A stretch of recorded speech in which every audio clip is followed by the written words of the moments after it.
Europe Midi. Il est 12h53, Maxime Switek. L'Europe à la une, bonjour Daniel Cohn-Bendit. Bonjour Maxime. Dany, la Pologne à la une aujourd'hui avec vous puisque la Commission européenne a déclenché hier une procédure de sanctions sans précédent contre l'État polonais. Alors avant de parler de cette procédure, il faut d'abord évoquer le cœur du problème avec vous, c'est-à-dire cette réforme des institutions judiciaires polonaises qui a été promulguée hier par le président.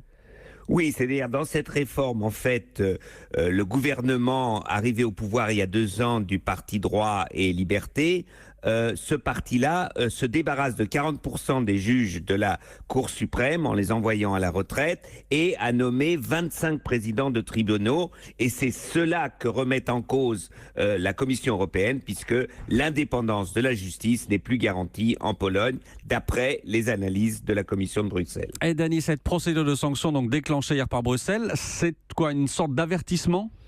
Oui, parce qu'il y a deux. D'abord, il faut que la Commission constate qu'il y a une violation des valeurs européennes. Cela doit être maintenant accepté par le Parlement européen à une majorité des 2/3 et par le Conseil européen à une majorité des 4/5, c'est-à-dire 22 pays sur 27. Si ces barres sont passées, eh bien, on saura en Europe que le droit est en danger en Pologne. C'est tout. Après, il n'y a pas de mesures, disons, de condamnation qui vont suivre. C'est juste un avertissement.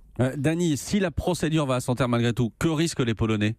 Eh bien, ils ne risquent, ce que je viens de dire, rien de concret par cet avertissement, mais les États mettent en place maintenant une deuxième étape, si on veut, c'est-à-dire dans la loi financière qui va être votée pour 2020-2026, eh bien, il y aurait un paragraphe qui dirait que les États qui ne respectent pas les valeurs de l'Union européenne ou même qui ne participent pas à la solidarité, par exemple, pour accueillir des réfugiés, eh bien, il y aurait une diminution, par exemple, de l'argent qui viendrait de Bruxelles pour aller vers la Pologne ou la Hongrie, etc.